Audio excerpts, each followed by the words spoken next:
There, and welcome. Can I start off by saying either a very good morning, or a very good afternoon, or even a very good evening, depending on where you are around the world. And thank you for joining me tonight on the latest episode of How I Discovered Trading or Got to Understand Trading for Stratton Markets.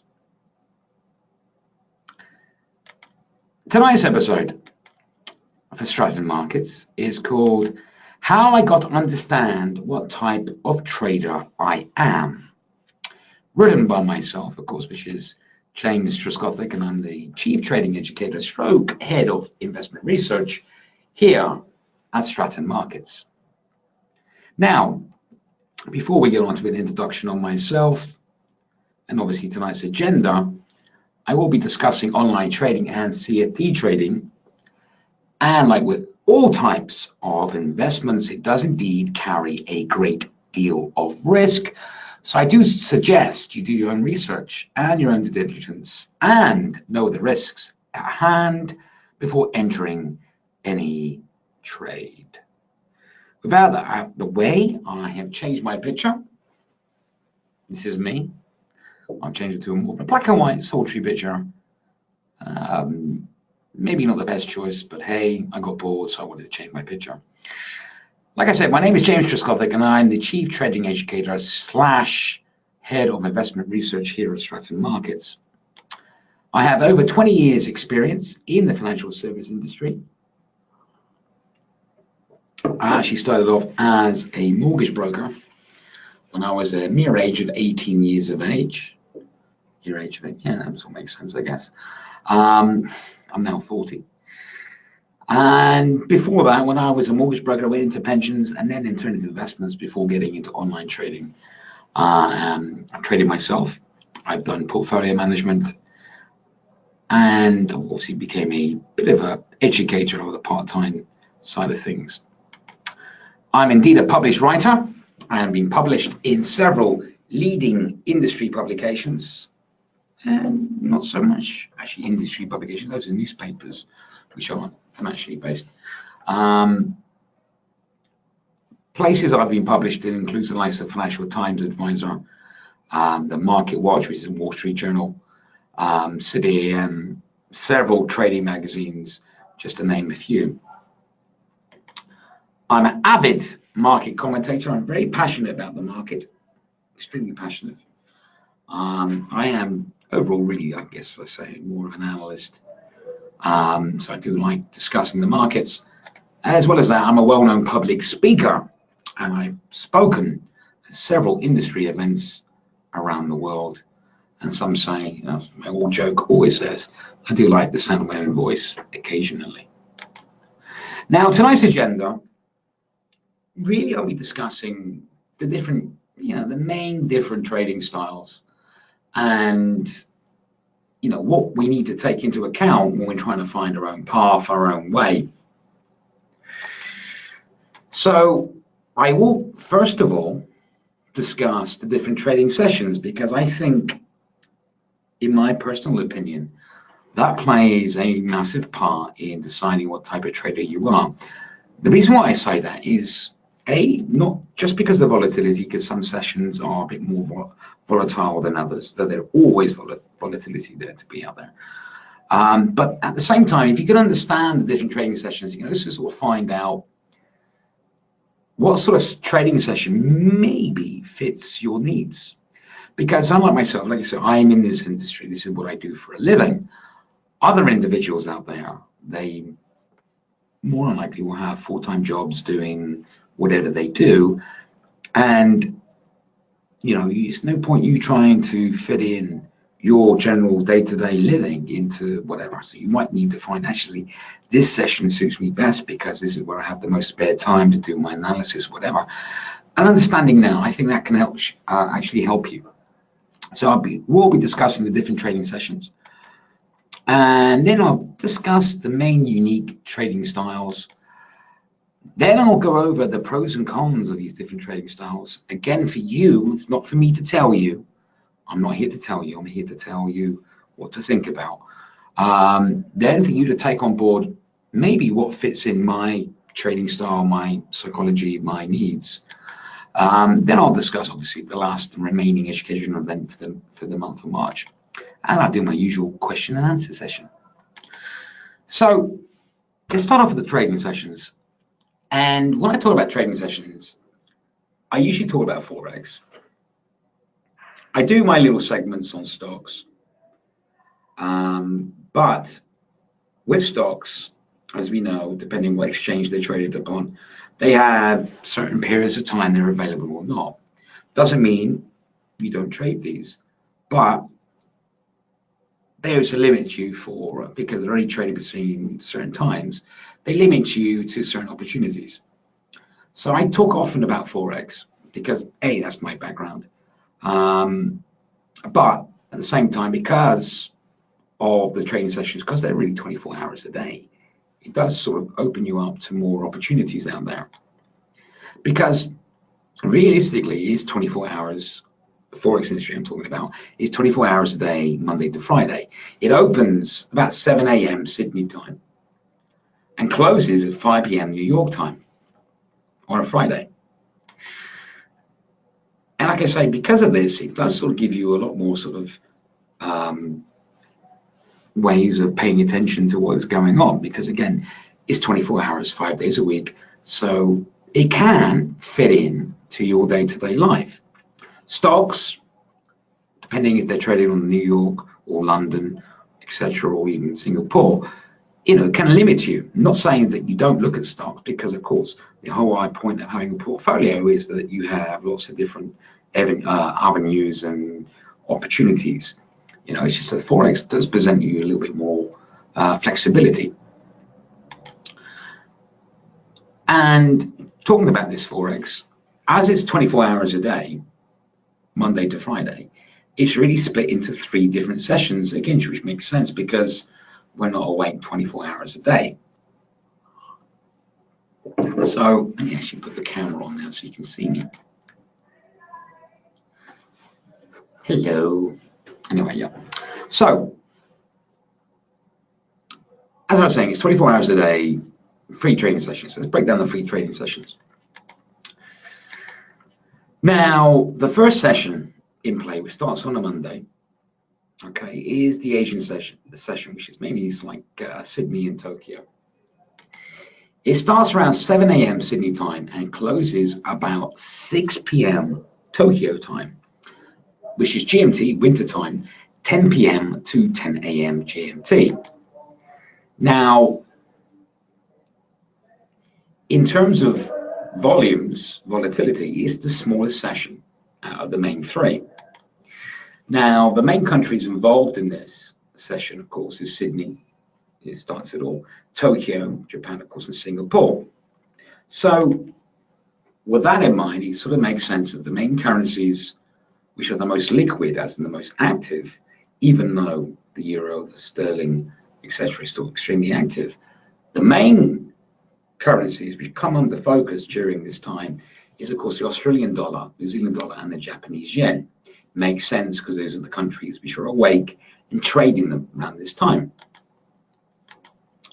Now, the next session, which is the biggest session, is the European session. And really, this is to do with London. Hence the Brits grabbing on, trying to keep hold of it, with the Brexit and stuff. They're desperate to keep hold of London and keep London important. London opens at about 8 a.m. GMT and closes about 4 p.m. GMT. It's the winter time we're talking about.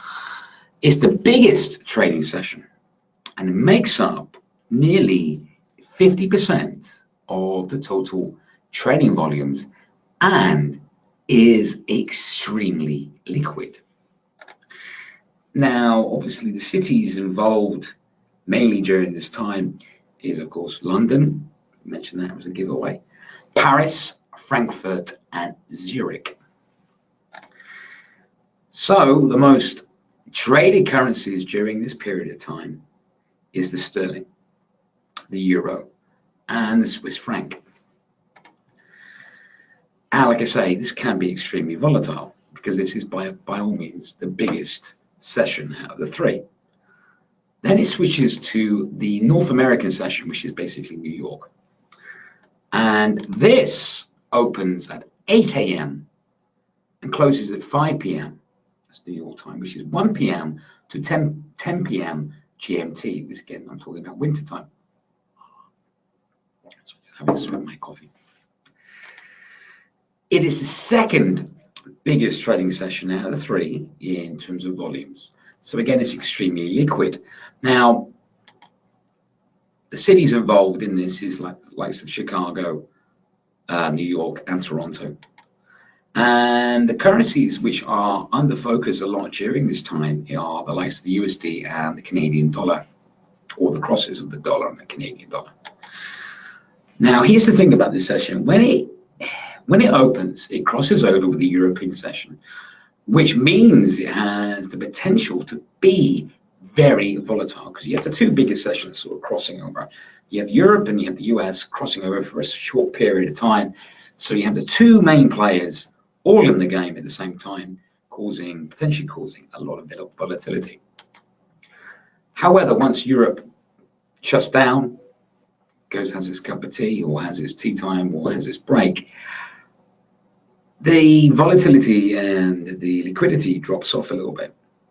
And in the last couple of hours, it really tends to slow down before it then switches back to the Asian session. Now, the reason why I talk about these two different sessions, okay, is that, again, this is all about discovering what type of trader you are, because certain periods of time is more volatile than others.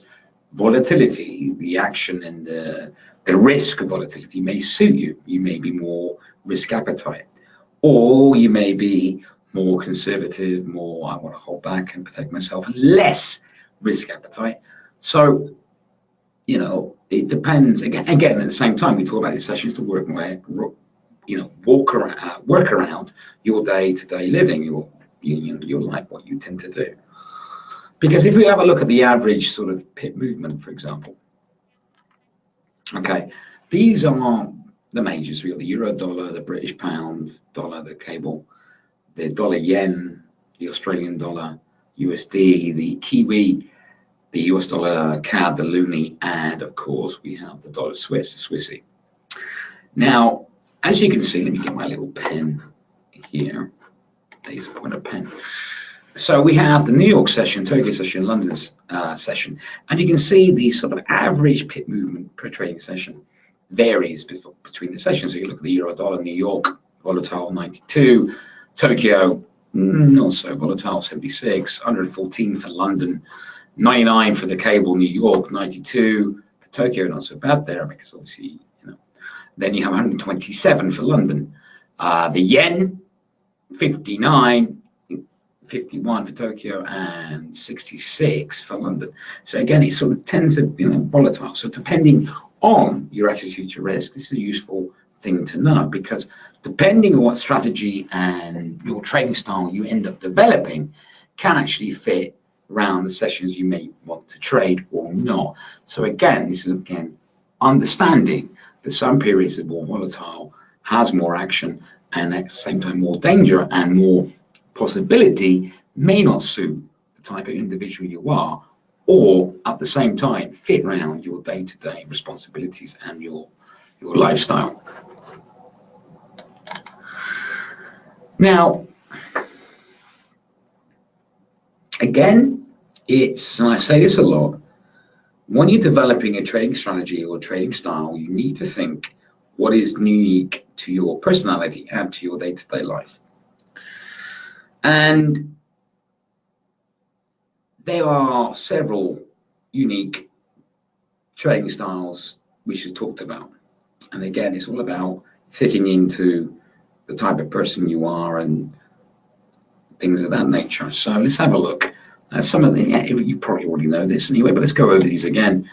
Because at the end of the day, it's got to fit in your personality, because we're all different. We all have our different favorite foods. We will have our different attitudes and views of life, for example.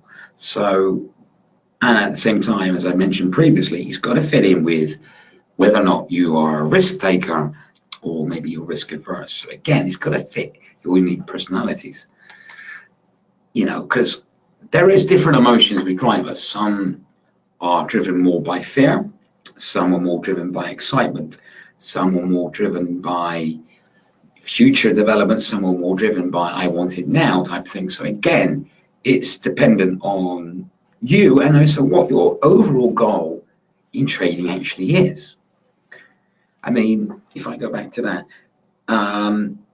some and people laugh at this when I ask them this question because it's not the answers are very different. When I often talk to a lot of people, especially in the portfolio management days, and we say to them, "What's your overall goal?"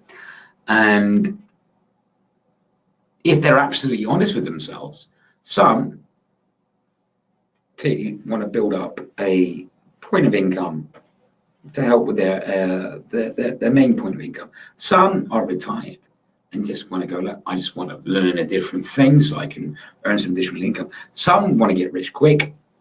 Not the answer, in my opinion. You're doomed to failure if that's the way of looking. And other individuals, they just want to have a bit of fun. They're bored.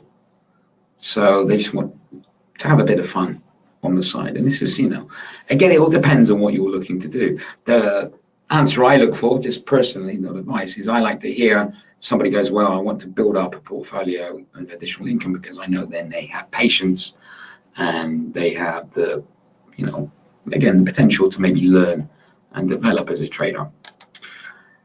Lifestyles, again, is this your full-time job? Or do you have to fit this around your full-time job? Again, that's all dependent. And the style of job you do, hours you work, all this has to be taken into consideration.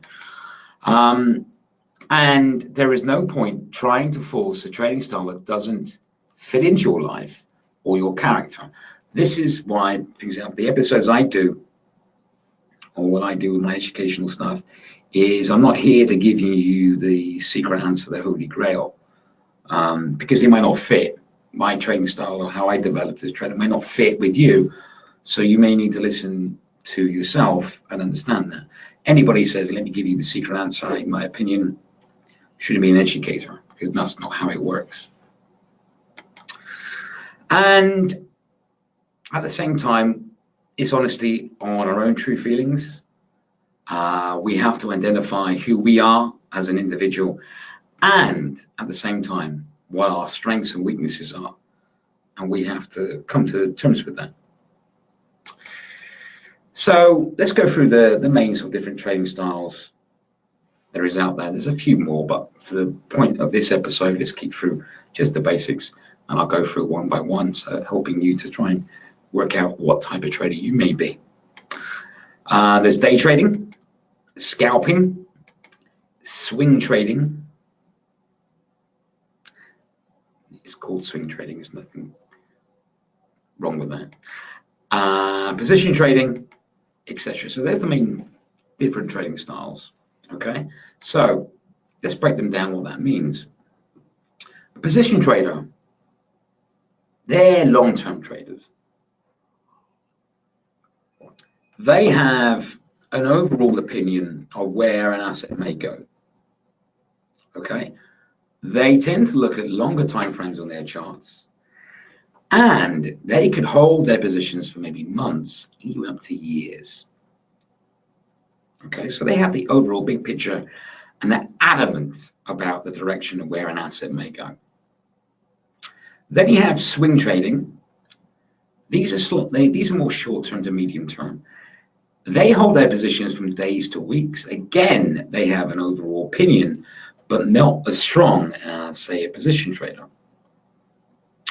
Then you have day trading.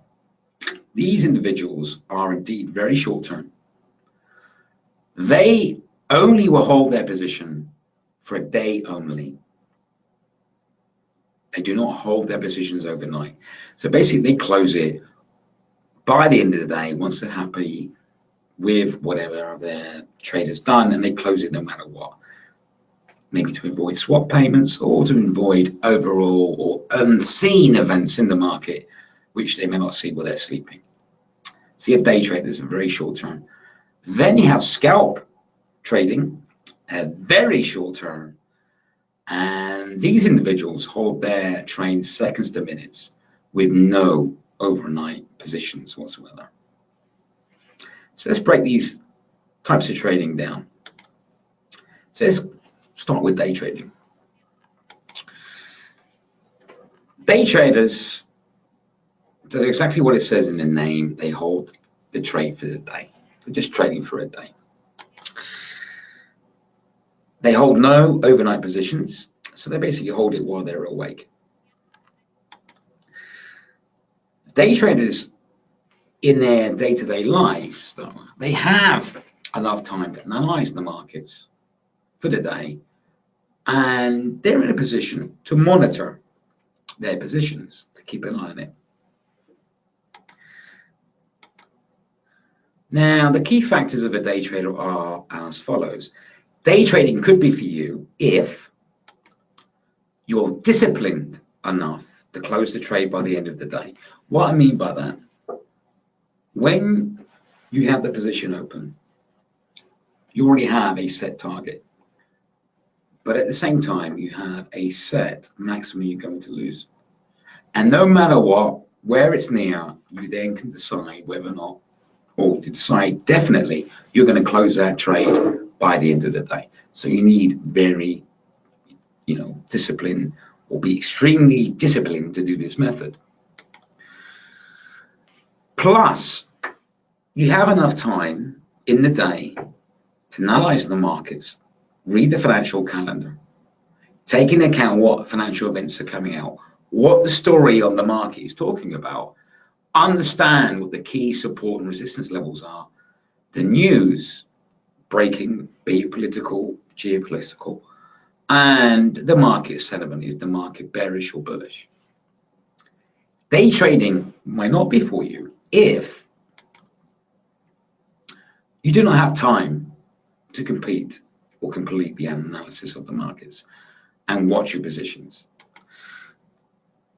You are in full-time occupation, which could prove to be a major distraction.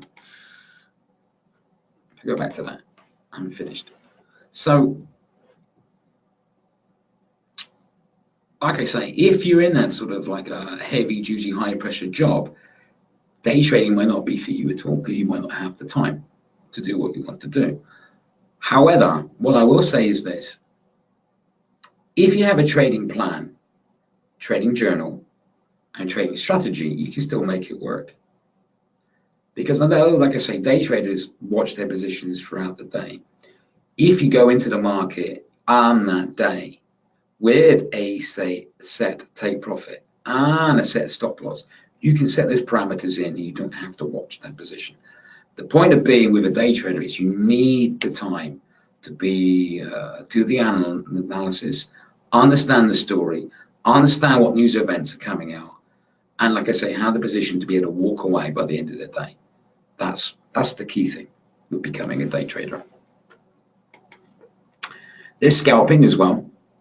This is again, this is a type of trading which some people are extremely fond of, others maybe not so much. Scalping involves opening and closing trades very, very quickly. As in literally you're in the market for a few minutes, you like basically taking bite-sized pieces out of the market. And you're literally only opening positions for a few seconds or maybe most a few minutes. The overall goal for those who scalp is to snatch small profits during times of high volatility, major events like the non-farm payroll, things of this nature.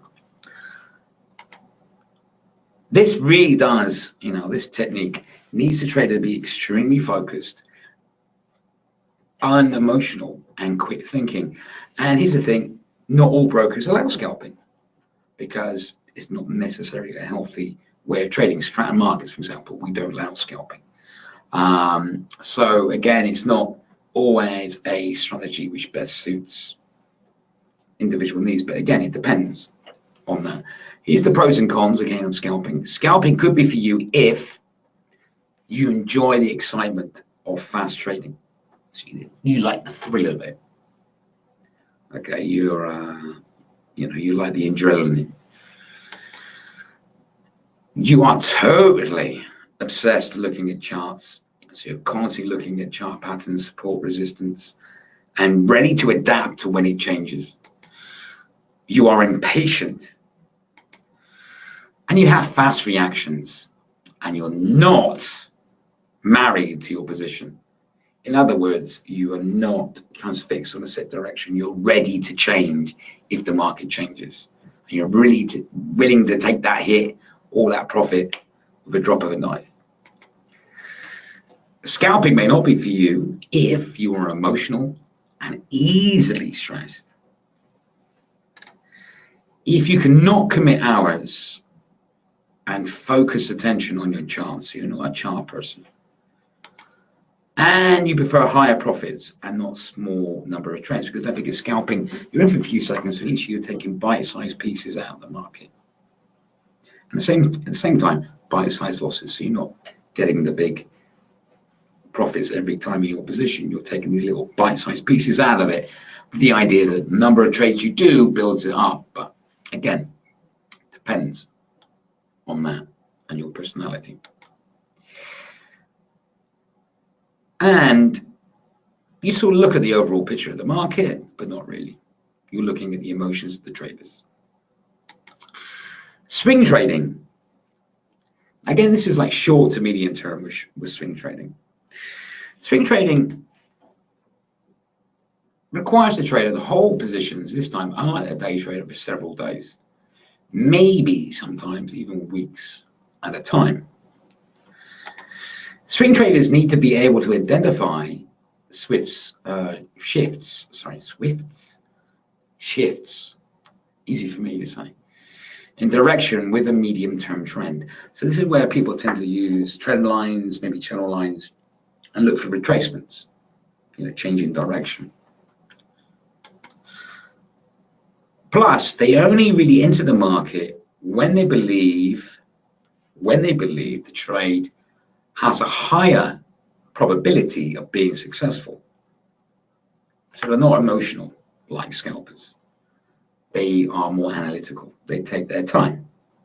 They analyze both the charts, fundamentals, sentiment, and then they look for maybe a change in direction, or indeed where a potential strong support or resistance is before they enter the market, with the idea of the strong probability that they could capitalize on that. An example of this, like I just said, if the market is on an uptrend, they enter the market at the swing low, where the market is in a downtrend, they enter on the swing highs.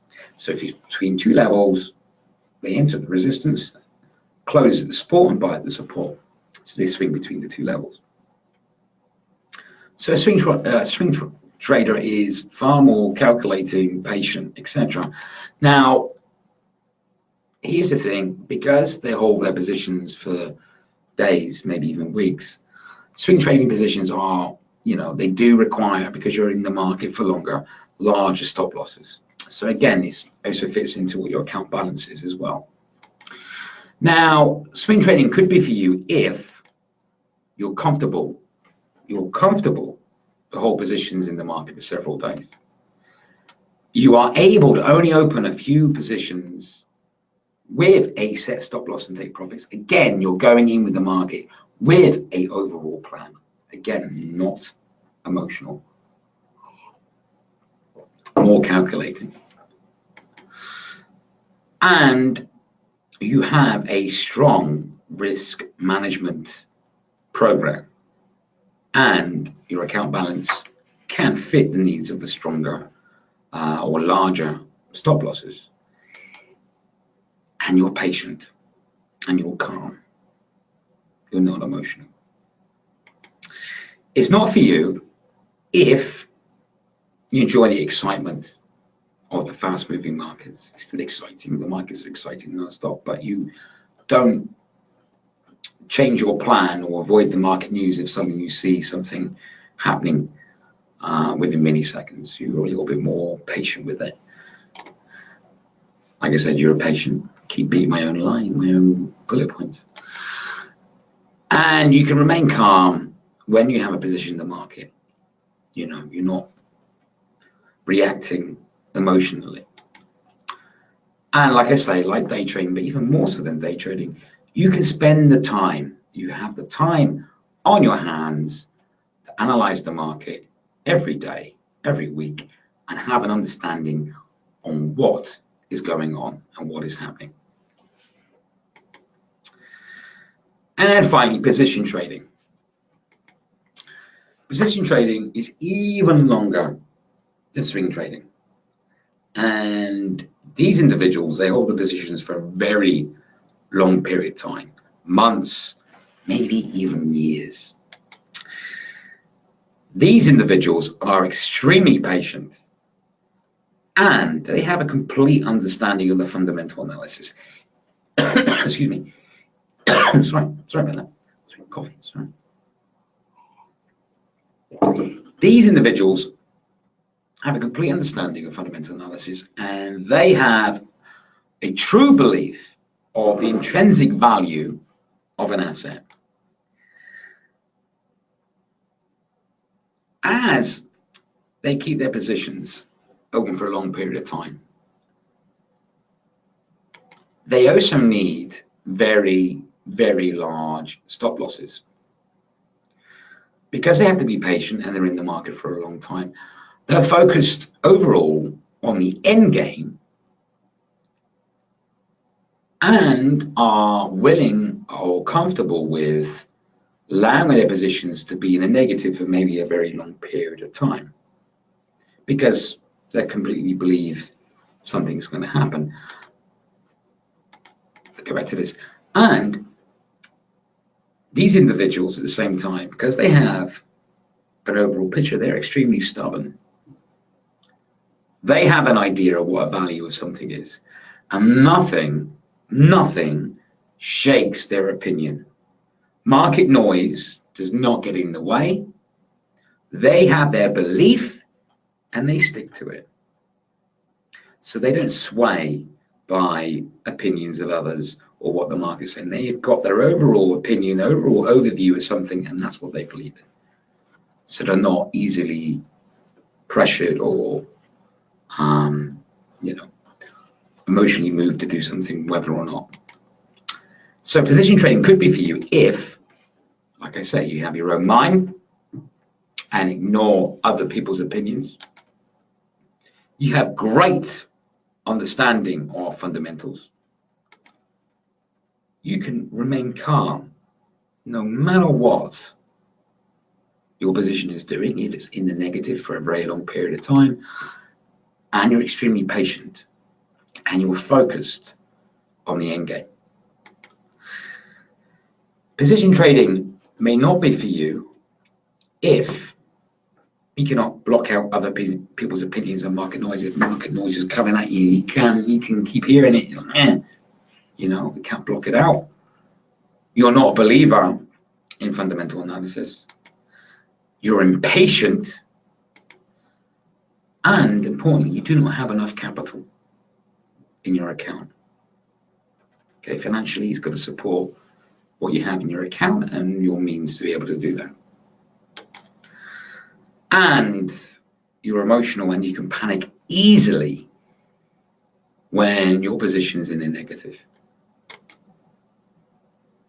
And you like the excitement too much. You're an adrenaline junkie. You get too many thrills of the ups and downs of the market. So those are the main types of trading, and hopefully they've opened up a few ideas to maybe for you to start thinking what type of trader you are, what that fits into your lifestyle, your personality, your manner of trading. There's only one more educational event for March, one more episode, and I seriously suggest, if you can, for those who are attending this episode tonight, this is really a follow-on for what I discussed tonight, because This episode, I will talk about how, okay, I worked out the type of trader I am and how you can. And this episode is called How I Got to Know the Importance of Having a Trading Journal. That's on the 26th of March. So I really suggest you come along to this episode because this is really part two of what I've been discussing tonight. Then, obviously, I'm going to be releasing the April schedule, which will be released probably by the end of this week, the new episodes. If you wish to speak to me, my email address is james@strattonmarkets.com. Alternatively, you could direct message me or follow me at Twitter, and I occasionally do market updates and market events in my own particular way and manner. My handle is @jtrescothic. Like I say, yeah, there you go. Before I go to questions, of course, I'll be talking about investments and online trading and CFD trading. And like with all types of investments, CFD and online trading does indeed carry a great deal of risk. So I do suggest you do your own research and your own diligence and know the risks at hand before entering any trade. With that out of the way, any questions from me at all in relation to what I discussed tonight, or maybe not even relation, any questions at all you can ask me. If I know the answer, I certainly will answer it. If not, I'll find it out for you. So any questions at all?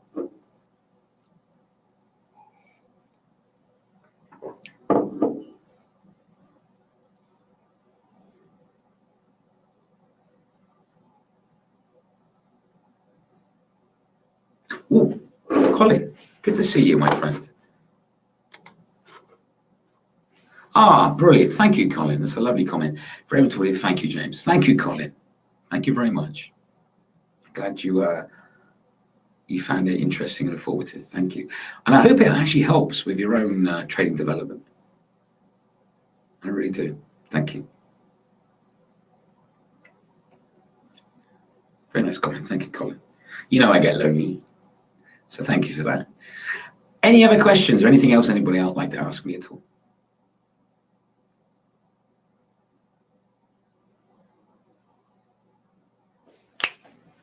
Actually, Colin, as you're still here,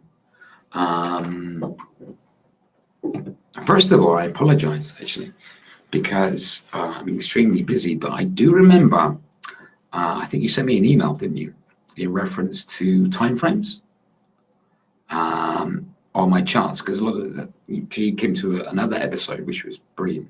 It's good to see you again. Yeah, yes, it can. Right, first of all, the question, I'll ask you the other question because you emailed me and I haven't had a chance. I've been in and out of the office. I know you did, and I'm going to reply to your question now about that. First of all, you mentioned swing trading. Was this medium or long term? Can't it be combined with day trading? The answer is yes, it can. Because swing trading in many ways can be used for a ranging market as well. You know, when you're seeing a firm level of resistance and a firm level of support, you can swing between the two trades. So yes, you can combine it with day trading. But again, this answers the other question which you asked me in relation to the timeframes. Now, you noted that quite a few of the charts I use in my examples, I tend to use daily, 4 hourly or hourly. The question was, you asked me, I think it was, if I'm correct, was, does it have to be these timeframes? Now, here's the answer to that. Not necessarily, but the longer the time frame is, i.e. daily, etc., or weekly, the stronger potentially that level of resistance or support can be. So if you're taking, you're looking at a chart, say 5 minutes, for example, the resistance and support that time frame might be showing you, most likely, if not always, of course, could not be so strong as if you're watching it over a 30-minute, 4-hour, or a daily. If you're looking over a level over a longer period, clearly you can see that a level's been touched or tested or held for longer, over a longer period, indicates potentially more strength. Doesn't, not a guarantee, of course, because there's no guarantees, but a longer time frame sometimes illustrates that that level is potentially has more strength to it. So this is why I do a lot of my illustrations over a longer period of time. Because really, like I say, you can see a longer, bigger picture of it. If you're taking little bite-sized pieces, little photoshops or something, then it's not giving you the true, a true area where the buyers and sellers have really been selling from. They sell it, they show you where the buyers and sellers are selling from for those few minutes. But if you do it on a daily, then you can see there, I did an episode a few weeks ago. I can't remember which one. I've done so many now, to be honest. I did one again, I think it was trend lines and channel lines, where what I tend to do, I compared it on certain instances over an asset, and I did a daily trend line, and then I did it to an hourly, I say 4 hour, then I did an hourly, and if it stayed the same practically, then I knew that level for even for a short trade has potential strength to it, and that's how I would potentially act on it. But yeah, but that's why. That's why I tend to use longer periods of time, because you can see more where the buyers and sellers are. Again, at the same time though, Colin, I'll iterate. That fits my type of individual I am, analysis I do, may not fit the individual, the personality, or the type of analysis you are. It's just, that's what fits me. Again, like I say, these episodes are about trying to help you identify, as any teacher would, not tell you what to do, but they're trying to help you identify who you are as a trader. But a great question, both of them. I do apologize, Colin. I've been in and out of the office, so my apologies, but I do remember seeing it. I must get time to answer that. So I'm glad you're here, so I get to answer it in person. Any other questions at all? Anything else anybody else like to answer me or ask me?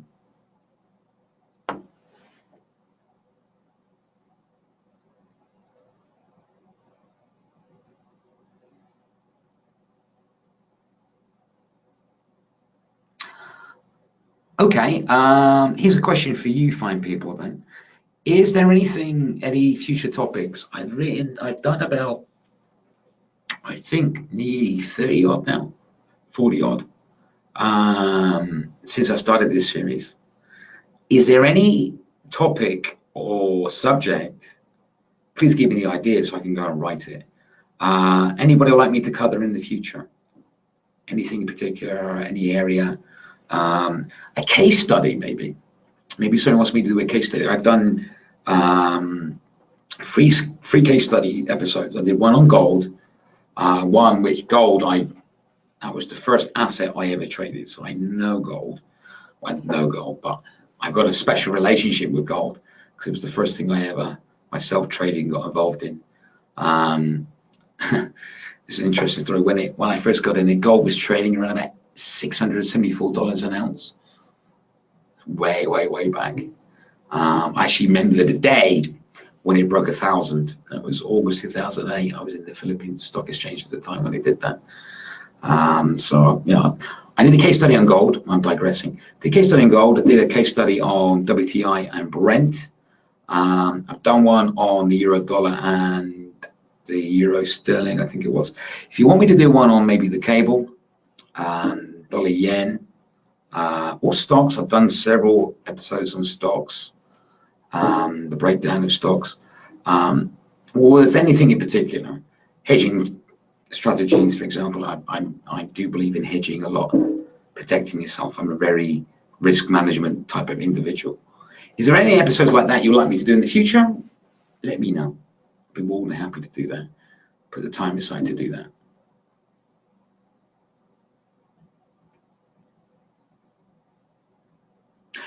One last question. Is there a facility to replay the presentations? Yes. Every episode you've ever registered for, you will straight away get a copy of the recording, maybe an hour later, maybe the next day. At the same time, several of the older episodes I've done, I believe we published on YouTube, our YouTube channel. So that's the Stratton Markets YouTube channel. There's quite a few there, so you can actually go and watch them back. But Colin, at the same time, if there's any episodes in particular you want to see, you've missed, email me, let me know, and I will send out a recording for you. But yeah, there's a load. My pleasure, Colin. It's good to see you again. It really is. If there's no other questions, and I hope everybody found it insightful and interesting, can I just say then big thanks to everybody who came tonight, especially to you, Colin. Thank you for the questions. Thank you for the interaction.